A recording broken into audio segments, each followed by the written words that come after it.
Hello everyone. So today we will learn about the metallic irritants part 2, in which we will learn about the mercury, copper and lead. Okay. Now the first is the mercury. It is also known as para, quicksilver. It is a liquid metal. You must all have seen in the thermometers. Okay. Now there are various salts of mercury.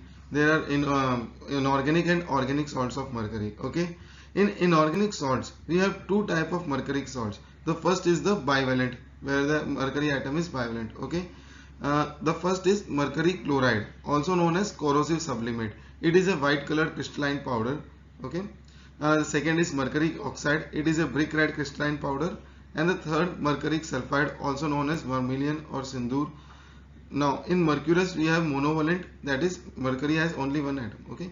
That is mercurous chloride. There are also various salt, mercury thiocyanate, mercury oxide, mercuric cyanide, like that. Okay. And these are the important. And the organic are phenyl mercury, methyl mercury, etc. They are organic salts of mercury.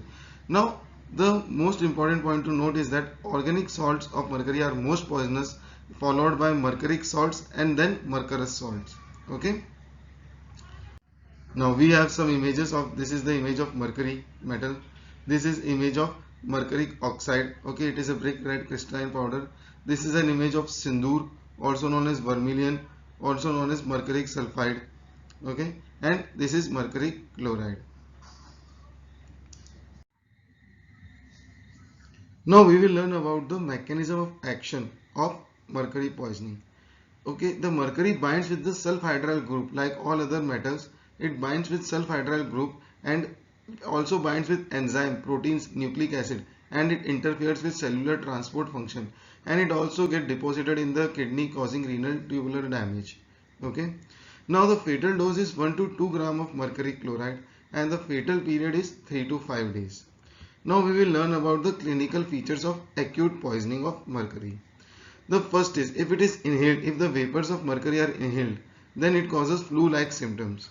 Okay, there will be like discharge and conjunctivitis like that. Okay.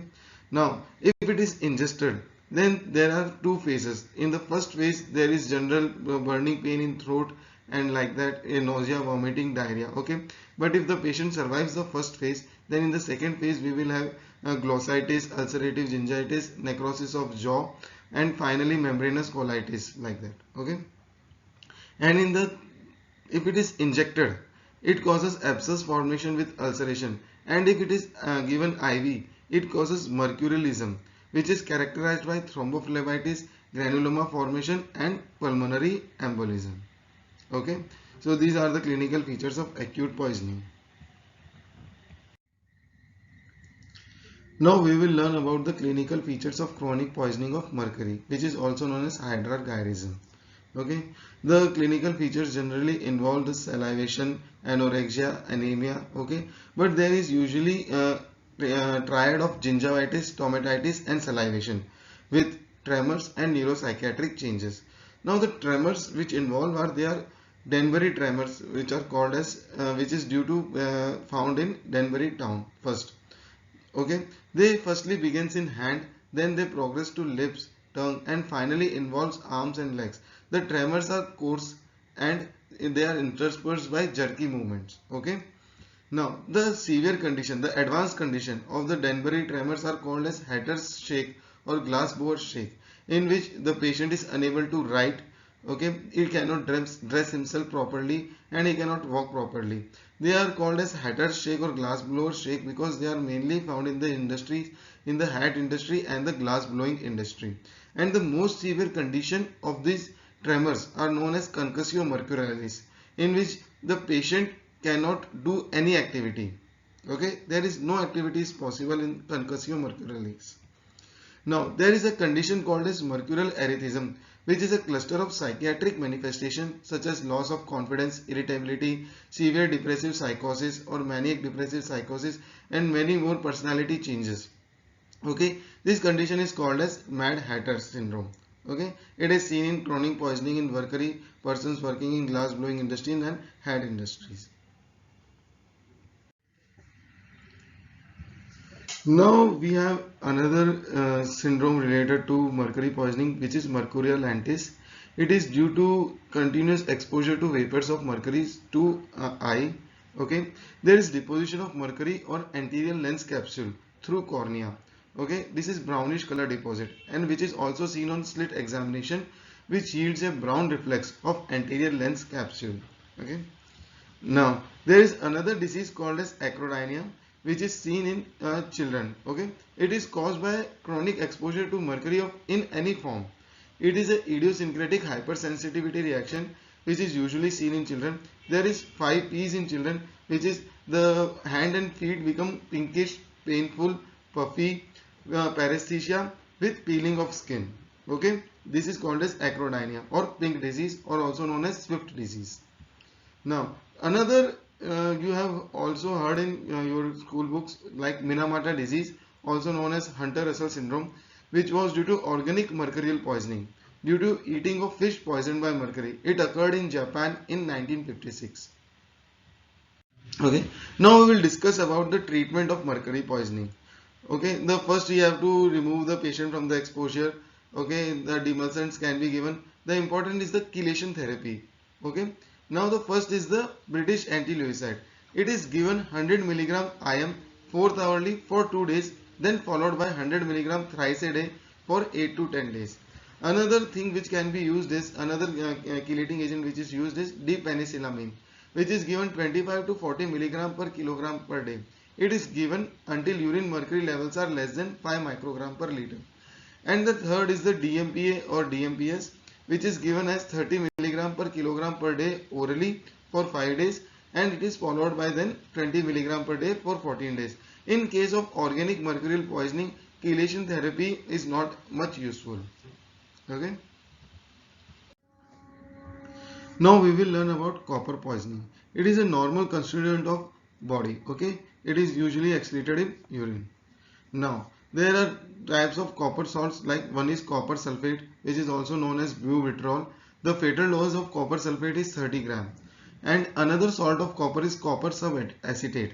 It is also known as verdigris. It is a bluish green mass. The fatal dose of copper subacetate is 15 gram. Okay. Now the fatal period for copper poisoning is 1 to 3 days. The mechanism of action is it like all other metallic irritants, it also inhibits sulfhydryl groups in enzymes. It inhibits G6PD group enzyme and glutathione reductase. Okay. Now it also acts by increasing permeability of cell membrane by inhibiting sodium potassium ATPase pump. Okay. Now we have some examples of copper. This is the images of copper. Okay, this is image of copper sulfate. This is image of copper subacetate, which is also known as verdigris. Okay, and these are the copper arsenite and copper acetoarsenite, which is also known as Shields green and Paris green. Now we will learn about the signs and symptoms of copper poisoning. The signs and symptoms are same as any irritants, like there is burning pain in throat, abdomen. Okay, the main sign and symptom is that vomited matter is blue or green in color, and there is diarrhea with much straining. Okay, in chronic poisoning, there are two types of syndromes which is most important. The first is the vineyard sprayer's lung.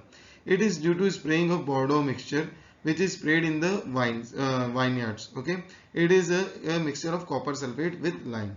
And the another is the chalcosis lentis, which is due to deposition of copper in cornea lens, which turns and the lens turns greenish brown in color.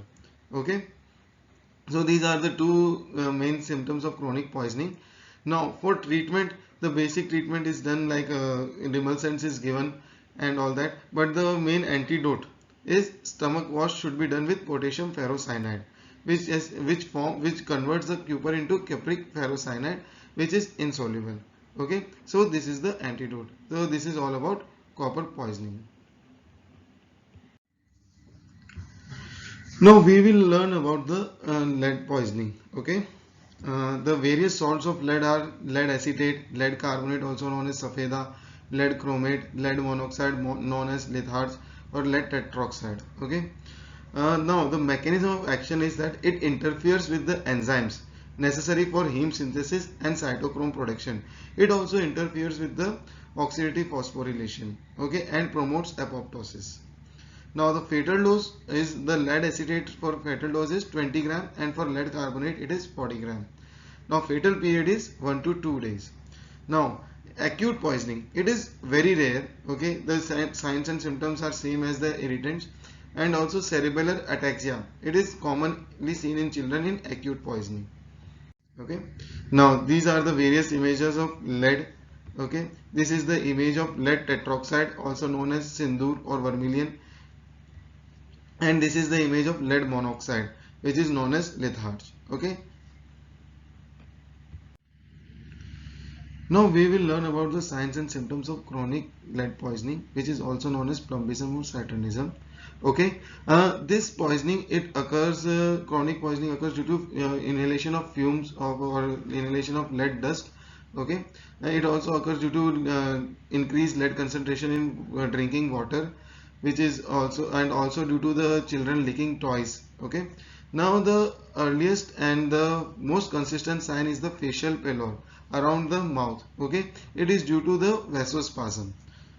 Now the second is the anemia. We have already learned its mechanism of action, which is the inhibition of heme synthesis. There is a punctate basophilia or basophilic stippling.